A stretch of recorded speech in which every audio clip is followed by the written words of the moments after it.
Salut à tous, bienvenue dans cette nouvelle vidéo d'initiation au français, outils grammaticaux. Alors, ça faisait un bon bout de temps que nous n'avons pas fait de vidéos. Aujourd'hui, nous reprenons là où nous étions arrêtés. Nous allons entamer directement l'unité 3 qui parle des pronoms compléments. Qu'est-ce qu'il faut savoir sur les pronoms compléments? D'une façon générale, vous devez savoir qu'il y a plusieurs types de pronoms compléments. Le premier type de pronom complément sera les pronoms personnels sujets. Ensuite, suivi des pronoms réfléchis. Ensuite, des pronoms toniques. Ensuite, des pronoms compléments tels que le complément d'objet direct, le complément d'objet indirect et le pronom un et y. Il faut noter qu'il y a d'autres types de pronoms comme des pronoms possessifs, les pronoms démonstratifs, les pronoms relatifs et d'autres types de pronoms. Mais nous allons nous attarder sur cette série sur ces 6 types de pronoms et par la suite nous allons continuer avec les autres types de pronoms. Passons directement au sujet. Nous allons parler des pronoms personnels sujets. Vous devez savoir que les pronoms personnels sujets sont des mots qui remplacent le sujet dans une phrase. Nous faisons le remplacement généralement selon le genre, c'est-à-dire masculin, féminin, ou le nombre singulier pluriel.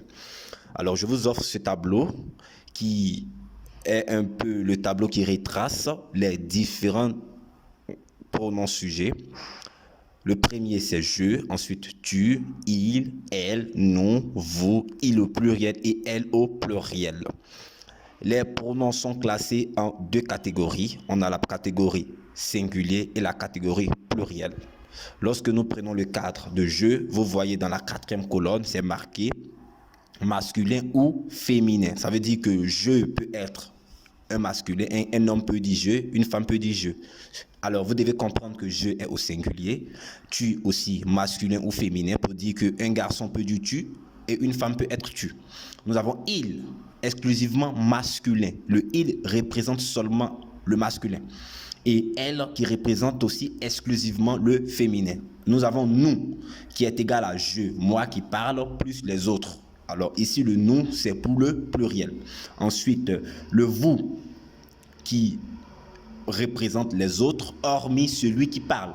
Ensuite, le il au pluriel qui est le masculin pluriel et elle au pluriel aussi qui est le féminin pluriel. Ensuite, nous passons maintenant au cas d'usage. Mais avant d'entamer le cas d'usage, nous devons nous tenir à rappeler que une action égale au verbe. Donc, vous devez comprendre que le verbe nous dit l'action que fait le sujet.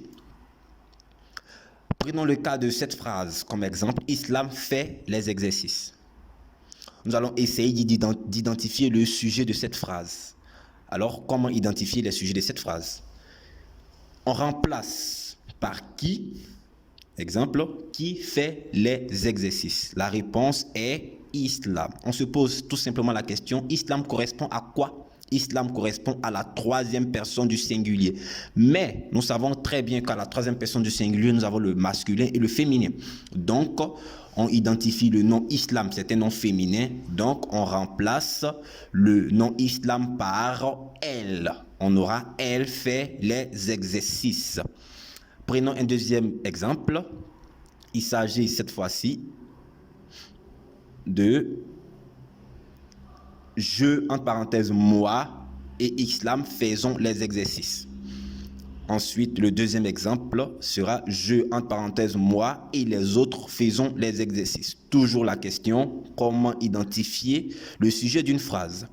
On va utiliser la même méthode, c'est-à-dire qui fait les exercices? La réponse est moi et Islam, ou soit moi et autres dans le deuxième exemple.